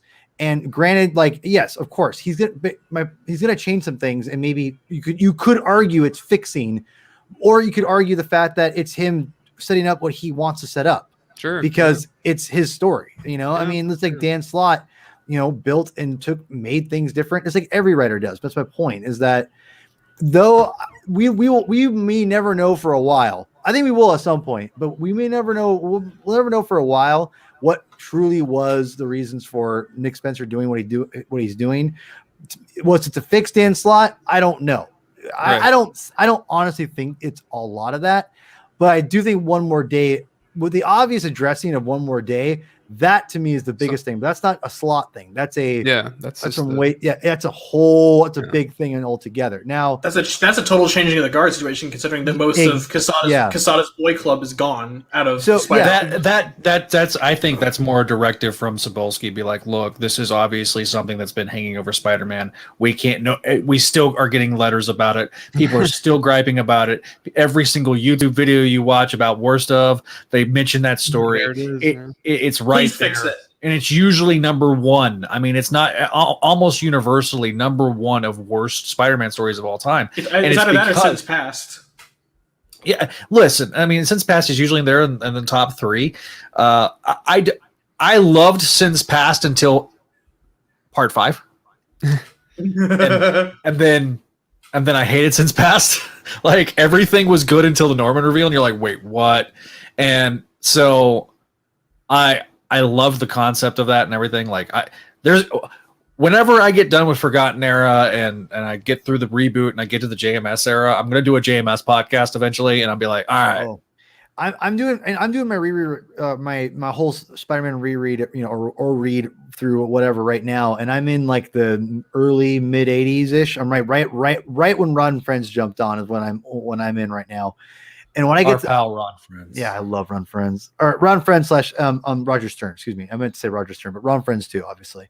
But no, I'm with you guys that one more day. It's weird. There's not a lot of Spider-Man stories that I absolutely just hate and despise. Besides maybe the Freak arc from Brand New Day, which I hate. That was Bob Gale. I love your Back to the Future, homie, but man, you can't write comics. Get out. Get out. Get out.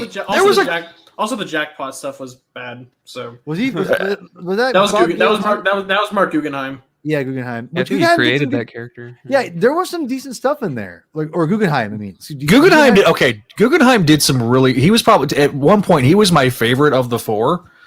I remember Bob Gale wrote the one issue that I felt like was the most cohesive, that was actually touching upon everybody else's plot points, because that thing was so disjointed. Because it was like, Slott did it a little bit. He would touch on things here and there, but like when you go back and listen to those or go back to listen to me talk about those things or whatever, it's very, very that entire run was disjointed. But continue on, Paul. Yeah, I just think that there's not a lot of stories I hate, but I will say what One More Day represents, though, is the fact that it's something that it's very controversial, obviously, and a lot of Spider fans don't like it for a lot of different reasons. But I think now that's the one thing I think Spencer has been given maybe a mandate, or he wanted to do himself, or it was a kind of a group effort kind of a thing.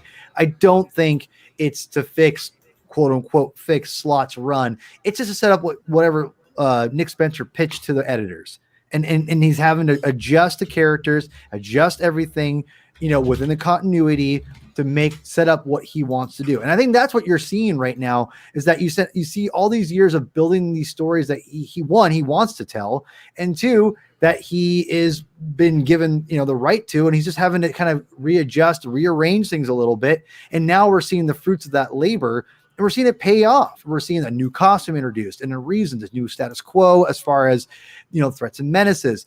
He's actually setting up a lot of interesting things that are probably going to be, mainstays for a while. I mean, J. Jonah Jameson, he enhanced from Chip Zdarsky's run. I mean, you could easily have made that whole thing, swept it under the rug, or try to do something else to make them hate each other for whatever reason. But no, he actually went with it and took it to the nth degree. And I think there's no turning back from this point, when they're, at least in my opinion. And I don't know if I don't want it to go back. I love unless you do a solid pivot, which would be horrible. Exactly. And I think that you don't need to. I think that's what, I talked about earlier, right? About, people in comics hate change. Well, when you can do things like Chip Zdarsky, then that guy leaves, or whoever leaves, and then you have someone who, like Nick Spencer, takes this the idea that wasn't his own, but makes it his own. And now he's ran with it and has turned it into a very interesting concept, now to a point where we have a freaking new costume Spider-Man that Jonah is a big reason why it exists in the first place.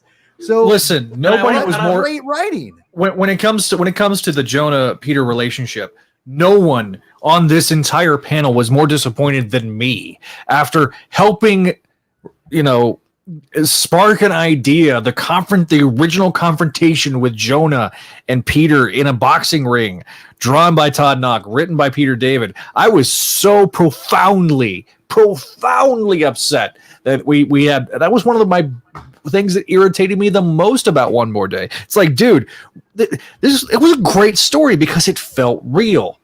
So when Zdarsky brings that thing back, we're putting that. Look, there's one person I still think it needs to happen. It should happen. I hope it doesn't. I hope we don't pull the PS4 Spidey because they did such a good job with this. But May needs to know. Randy needs to know. Yeah. Yep. Yes. Those two characters, in my opinion, other than Fred. I mean, Fred, there's some dynamics there, but those two characters need to know because, especially given the history with Robbie already knows. Yeah, okay, I'm sorry, Robbie Yeah. knows. Even if you ignore the stuff before Spencer's run pretty definitively shows that Robbie to some degree knows that Peter is Spider-Man. Listen, Yeah.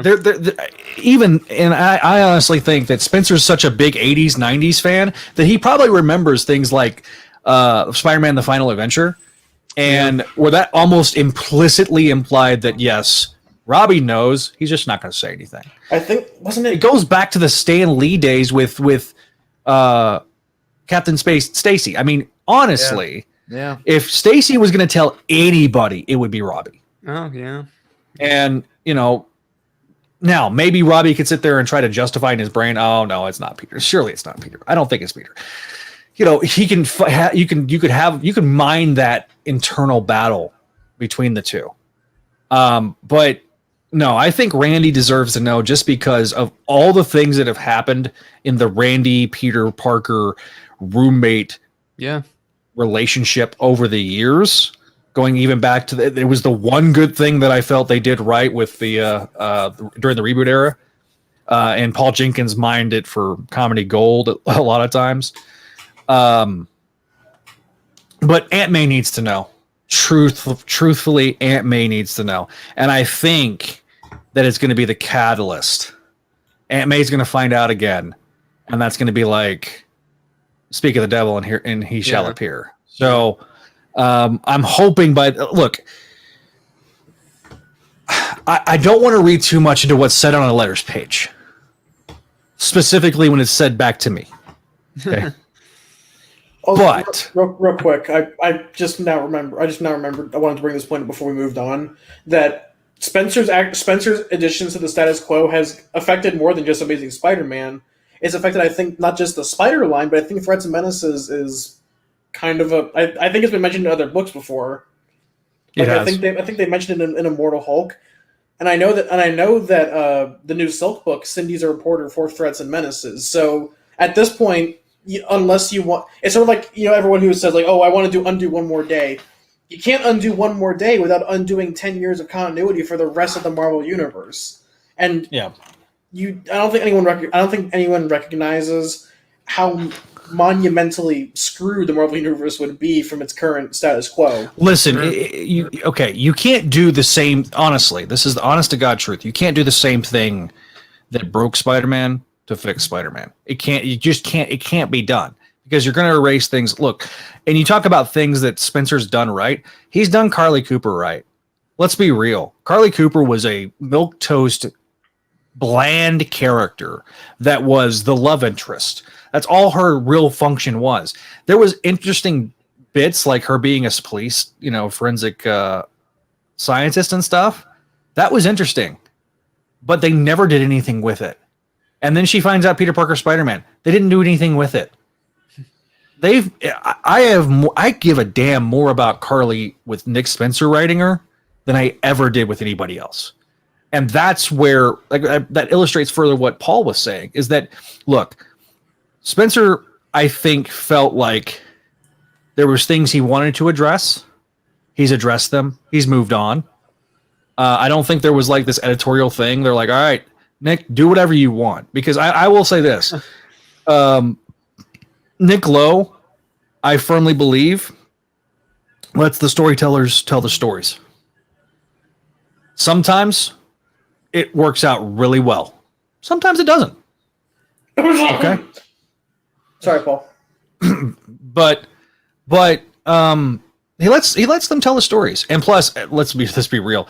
These editors are stretched incredibly thin. So there's not a continuity cop. There's not this reverence for continuity the way there used to be. But I feel like that now that you're getting guys like Nick Spencer, who does revel in continuity, he does understand it. He does understand the character. Like, so he's trying to make, even when the continuity may not necessarily make sense over the last decade and a half. So you can going back as far back as the JMS run. Certain times of continuity was like, this makes no sense in continuity. But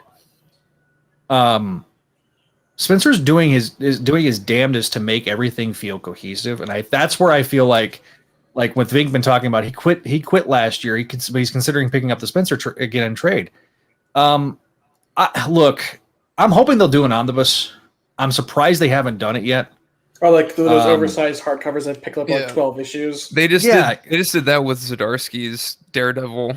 They're doing that. I don't know why they haven't done it with Nick Spencer's run. It might be coming. Who knows? We'll see in a few months, maybe. I don't know. Speaking of trade paperbacks, Spider-Girl got delayed 4/20/2021. Pick it up. Holy based Batman. But yeah, again, I really think that I'm excited for the future, and this is and if you read the letter in the letters page on ASM 61, yeah. I'm excited about Spider-Man. Vinkman, I think, has listened to me for years. So has Adam. So has the devil himself below me. Nick tongue time. But you guys have all listened to me over the years. You can tell when I'm excited about something and when I'm not. And I think it's pretty evident. If I'm not excited about something, look, as fun as it is to rip into something and rip something to shreds, I reveled in the fact that I got to rip into Abrams' Man several times. But sometimes ripping into bad comics is fun. But when you're doing it every single month, it's not fun. It gets exhausting. I'm elated as a fan, and that's where I'm at. So let's kind of we're at the hour and a half mark, or getting close to it. Let's go to the comments right quick. Give us some questions. Ask us anything. And I wanted to make a point about like your continuity comment that Spencer's like a continuity junkie. Like I've noticed that recently we're getting more writers who are helming the Marvel Universe that are essentially picking up the editor's slack. Like you've got back in like 2015 to 2018, which we'd consider like the dark age, the new dark age of Marvel. That was like, well, that's what the general consensus was. That's what I'm framing it under. Yeah, the guy like Brian Michael Bendis, who doesn't care about continuity unless it serves his purposes, running the show. And like the good writers like Al Ewing were running books like The Ultimates, which as much as I love them, they were sales flops. And now you've got Ewing essentially running Marvel right now because he's doing Immortal Hulk, which is essentially one of the 3 new flagship pillars of Marvel right now, along with John Hick, and he's also writing Guardians of the Galaxy, basically redefining cosmic Marvel. And bringing back like the Masters of the Sun stuff from like old Marvel Comics Presents. He's doing Sword now, and I think he's doing Defenders now. So he's basically got his fingers in almost every honeypot except the Spider-Man corner and Avengers. Yeah. And I don't know how much Nick Spencer's doing outside of Spider-Man because Spider-Man is such a demanding title because of the fact that it's coming out twice a month. You're doing 4 times a month now. Yeah, I mean, at times you're 4 times a month. I mean, you're doing. But your average schedule is supposed to be twice a month. But November, like the final quarter of last year, you had what almost 12 straight weeks of Spider-Man, Amazing Spider-Man, whether it was the point issues or the actual regular issues. And Spencer at least plotted all those issues. He didn't necessarily write all the scripts for the .LR issues, but. He certainly so Spider-Man is such a big, demanding title. I don't, Al Ewing would be my one guy that I'm like, all right, let's see what you got. And after a very much, look, I don't want Nick Spencer to leave anytime soon, but that would be the one guy I would say, okay, that's the guy that I want writing Spider-Man. I'd actually say Jed MacKay, the guy who's writing Black Cat. Jed MacKay is a guy. I just picked up issues 2 and 3, so I'm gonna read those. I'll be interested to see how everything works out. And he actually did that. That King in Black Spider-Man tie-in. Yeah, I didn't pick that up. It's actually really good. It's basically a team up with him and Reptile from Avengers Academy. All right. And it essentially deals with how Peter's always like, oh, it's always my fault when the symbiotes invade. Yeah. They actually address Peter's chronic guilt-inducing heart attacks whenever a symbiote thing happens. Listen, I'll read King of Black when it's on when it's all on Marvel Unlimited.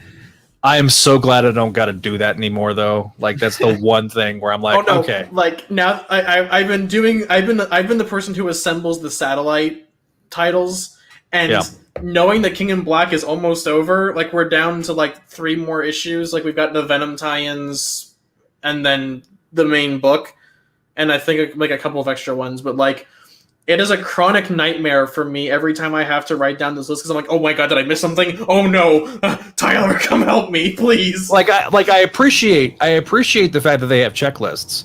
However, the fact that we have to have a freaking checklist for an event just so you get the full story is a problem.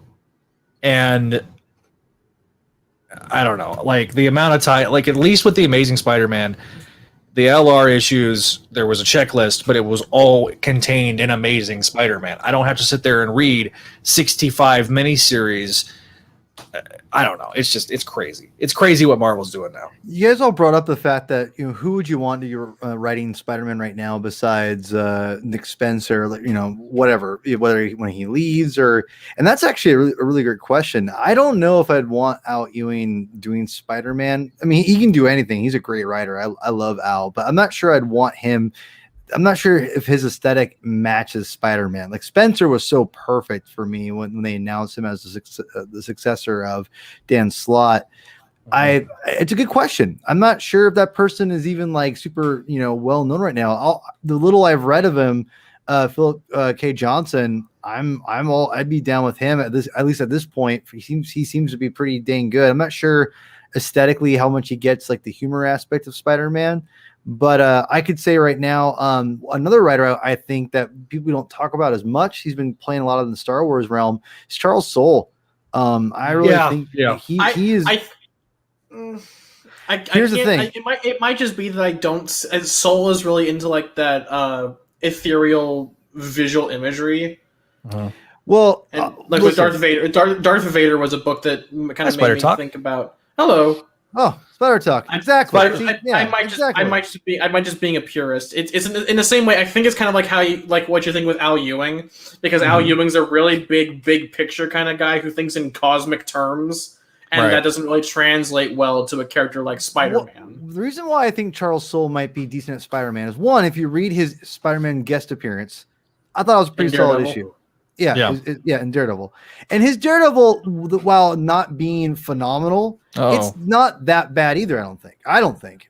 I've read way worse. Have you read Andy Diggle stuff? Enough said. I mean, seriously, that stuff is terrible. I know Andy Diggle's a good writer. So, but really quick, Charles Soule, I can tell you, I've read enough of his stuff that he can do humor, he can do witty. I mean, read his Lando series. His Lando series is maybe, besides Darth Vader, which I think is the premium of Star Wars comic books, in my opinion, ever.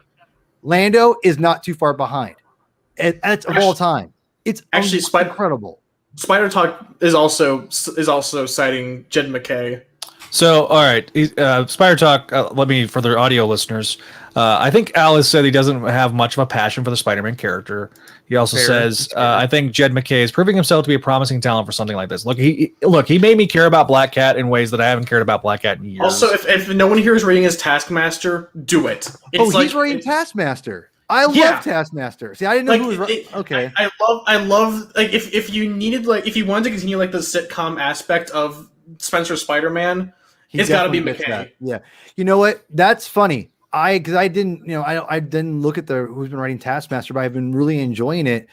I might have to check out Black Cat now because I've been really enjoying that Taskmaster series a lot. Skip the first actually. 5 issues. Skip the first 4 or 5 issues. No, I didn't like the first couple issues. I remember I told you. So yeah, I'll skip that. I hate those 3 characters though. I hate them. I hate those 3 They get better, I characters. promise. Yeah, it gets better. All right, Venkman did have a question for us. What's something out of print that you are dying to see reprinted in collected edition form?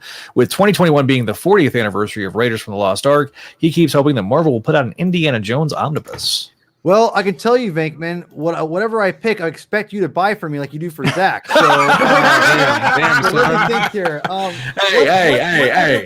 Hey, he's not a money fountain. He's not a money fountain. He's already a patron. Okay, on patreon.com/Spideydude Network. I just wish I had a personal. That was a Venkman, shameless that's all. segue, Zach, and you should feel bad for it. The what? That was a shameless segue to plug your Patreon. Listen. Hey, listen, Linda. You already know how. Listen, Linda. You already know how much I can promote a Patreon. page. Listen, Jack. Okay, you back Come from my on, day man. from my days over on that other website.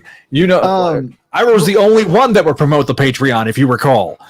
Well, if I had to answer that, I'm trying to think of a Marvel series that I think is out of print right now that I would really like to see. Night Spider Talk. Is he going by? Yeah, No. he said he'd go. Love you, whoever you are. Well, no, like I don't know who manages that. Is it Dan or? I think it's Dan. Okay. Yeah. Good night, Dan. Love you. Okay. That's I'm weird. that's a good question. A small one, but I'd like to see Yost Scarlet Spider reprinted in hardcover format. Yes, I would buy that tomorrow. Because the only way I was able to get it in print was by accident. Because it was like a week before I was about to go to Florida, 2017 for Christmas break. Mm-hmm. I found it just sitting in the middle of my local comic shop in the trade section. I'm like, oh whoa, Stegman, like early Stegman. God, it's one of like 2 impulse buys I've ever made. The other was I think like the ROM versus the Transformers mini that came out with Alex Milne and Barber. Yeah. I love the Yost. The first half of the Yost run. The second half, outside of issue 16, which is when they go to the Houston Rodeo, I don't love as much. I like the Craven stuff. The Craven stuff was okay. It was just so rushed because they were trying to cram it in at the very end. And they were trying to segue him into New Warriors. Yeah, and so I liked it. Oh, that was cool. The last 2 issues though are just A bad. cluster. Because it was okay, we got to get him to the point where he's going to join the New Warriors. And while I love the New Warriors art, I don't love this. Look, I have certain triggers when it comes to clones. High Evolutionary is like number 1 of those triggers, second only to Virtual Reality, which I had to read another Virtual Reality story. The Cyber Scarlet Spider. Oh, I have that action figure. Get it! Come on, go get it! No, I can't. It's toy time now. Listen. I am a clone completist. I have been trying to get that 8-pack of the Maximum Clonage Toy Biz set. I was gonna buy it. It was $80 a couple years back, and I should have bought it because I haven't seen one for that cheap ever since. I saw one for $120. I was waiting on the stimulus to come in, and I was gonna bid on it. I was gonna buy it, and then somebody swooped in and bought it. I was like, oh man. You were waiting for them to. You were saying, "Give me Stimmy," and then someone said, "No, you." Well, because the guy originally wanted it for like $160, and so he went through like a month where nobody was buying it, so it was getting relisted, and he was knocking $10 each time. So I was like hoping that he was going to knock down maybe another, $10 or $20, and if I could get it for $100, I'd be like, all right, that's $100, but I can justify that cost. And I would have had it freaking prominently displayed somewhere in this office. But no, that I forgot they made the Joe Wade figure, and I will never buy a Joe Wade figure. I don't think I'm the biggest Scarlet Spider fan, one of the biggest Scarlet Spider fans in the world. I don't think I can bring myself to buy a Joe Wade figure. But if Hasbro makes a really cool Marvel Legend, I might be persuaded. Maybe. Would you buy a Spider-Girl in Omnibus format, even though you already have? Even though you're getting the complete collections. Word, Vankman, word. Yes. I look. I'm about to finish getting the digests. I had missing like volumes 3 and 12, right? I was missing. I got volume 3 and volume 5, so I'm missing volume 12. That's the only one I don't have. And then I want to get the Buzz, Dark Devil, and then Wild Thing, and that should be it. Do you have the single issues of Dark Devil? I have the single issues of Dark Devil and the Buzz. I have the single issues of Dark Devil too. It's such a fantastic looking character. I love Dark Devil. I don't know who he is. I don't know who he is at all, really. But you're in for a treat on episode 13 of Make Mine Mayday, because it's going to be me. Look what came in the other day. Let's show you guys this. Something came in the Uh-oh. What's on the shelf? Ooh. We got volume 2 of the complete collection. So I will be eventually. Eventually I'm gonna have you guys on the comic binge, and we'll just talk about Spider-Girl a bunch. So yeah, but if you I'll have the dates on there. It's gonna be on a special Tuesday nights, kind of a short episode. It is, I think, April 13th is when we're scheduled to do it. I'm going to be talking about Dark Devil. I'm going to be talking about the Clone Saga elements and how it all fits in and how everything ties in. And oh man, Kelly gave me that one because she goes, "You can probably explain." She's like, "On the surface, the story is bonkers. It should not freaking work," which is absolutely true. So What If 105? I had 2 copies. I gave it to my old co-host on Mayday Mondays, my extra copy.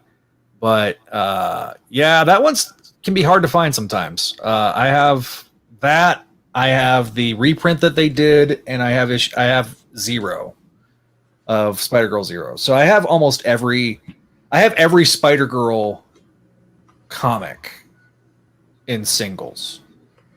I don't have, and I just don't have the rest of the MC2. I don't have A-Next, J2,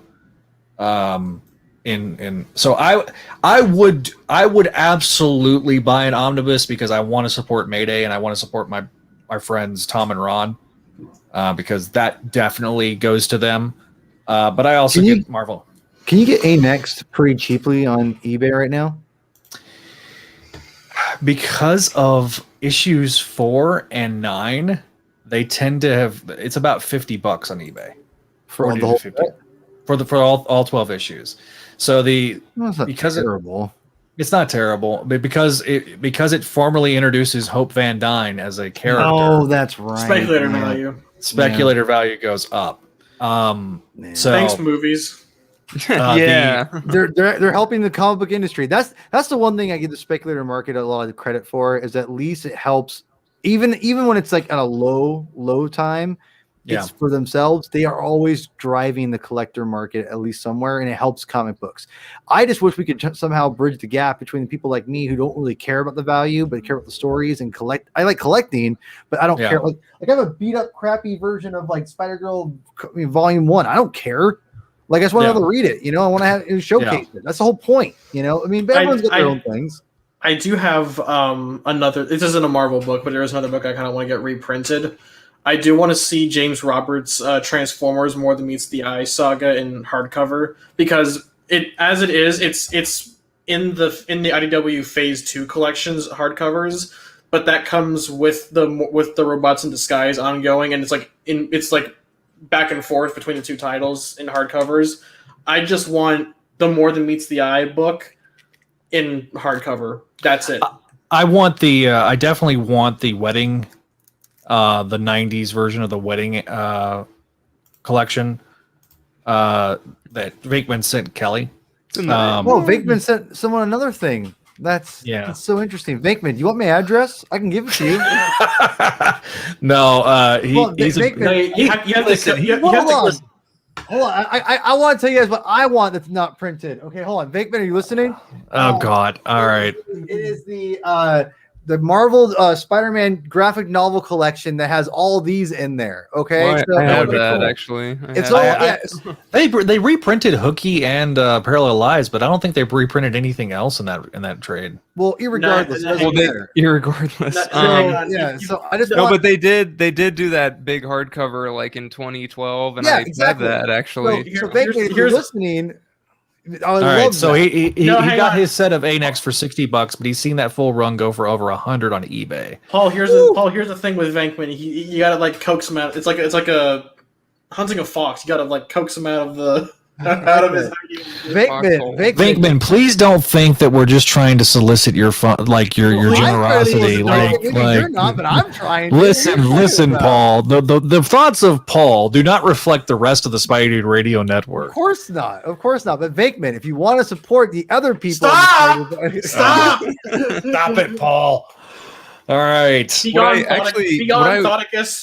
What I want to actually just see printed is I want them to do that. I want them to do the epic that bridges the gap between the first Tom and Ron epic collection they did and Kraven's Last Hunt. I want them to finally fill that gap so we get the whole the rest of the Tom and Ron first ASM run. I just want them to keep like republishing the epic collection. The only thing I wish they would do differently is be like, all right, the Amazing Spider-Man epic collection, and then they just make the numbers make sense. Because like I've seen instead of doing like one like they did with the Clone Saga epics, they're like, oh, we're just going to throw.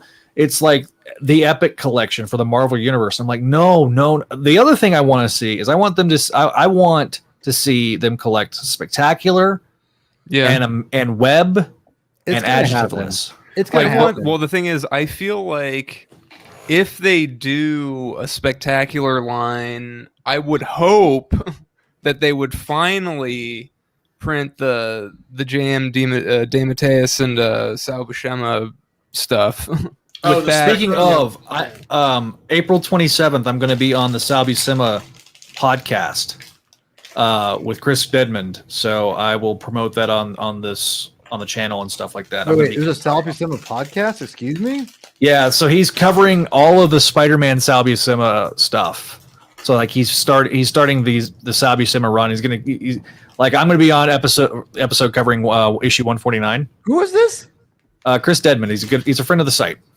So I need to talk to this guy because like I love Sal Buscema. I will let him know that you're interested. Hold on a second. Chris Dedmond, whoever you are, no offense, I don't know who you are. Dedmond, whatever your name is, dude. Come on. Oh, what are we doing? What are we doing here? Come on. That's such a great book. I remember I've read part of it because of Brad sent me a couple of pages that he gets mentioned in there. And I need to buy that thing. It's out of print though, so it's kind of. Well, I got it on Amazon for like $30. Yeah, I think. It's on Amazon. You can get it on. Dude, no, it's not even out of print. You can go buy it on tomorrow right now. Yeah, I think you can. Oh, really? By the way, tomorrow's publishing is the shizzy. That's all I gotta say. Yeah. They're so rad. Oh, yeah, you can get it. You can get it on Amazon. It says 8 left in stock, so there you go. But you can probably get it on tomorrow's. Yeah. Yeah. Well, either way, either or. Yeah, either way, tomorrow's publishing is awesome.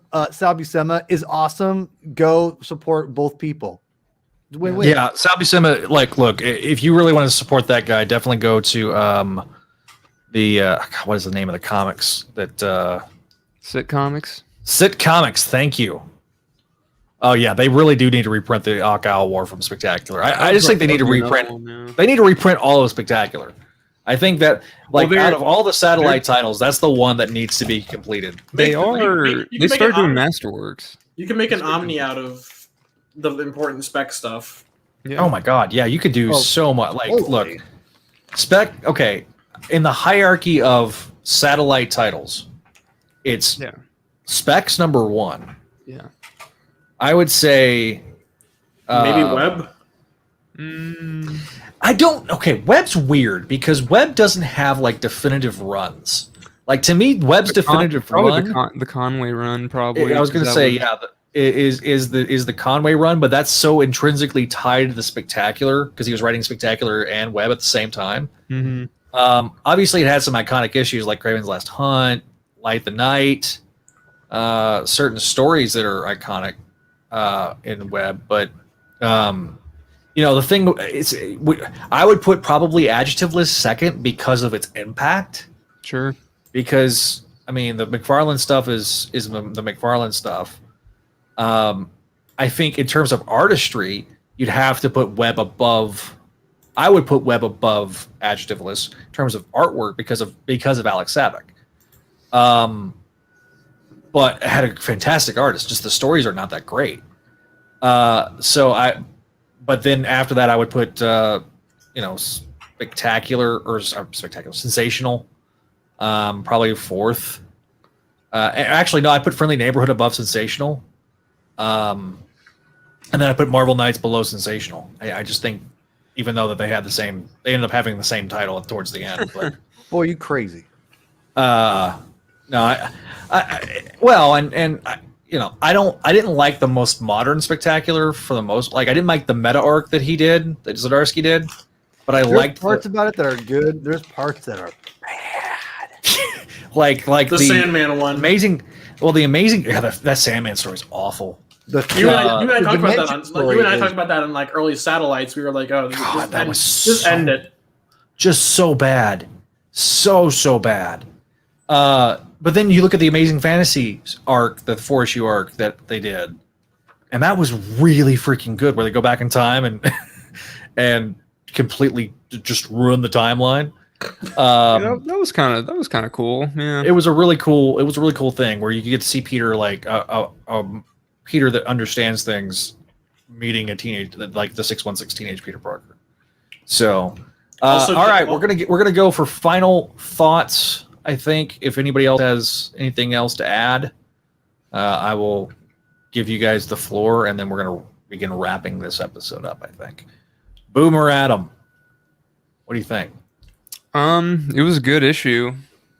I'm excited for the next one. Well, excited might be a little strong, but I'm looking forward to it. I think it's a good arc. I think this is going to be a good arc.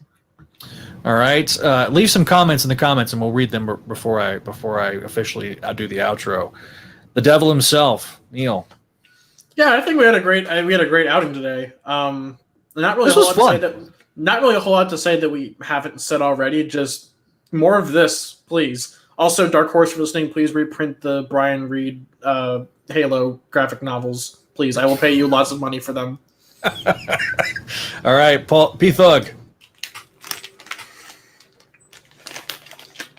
Sorry, I was muted.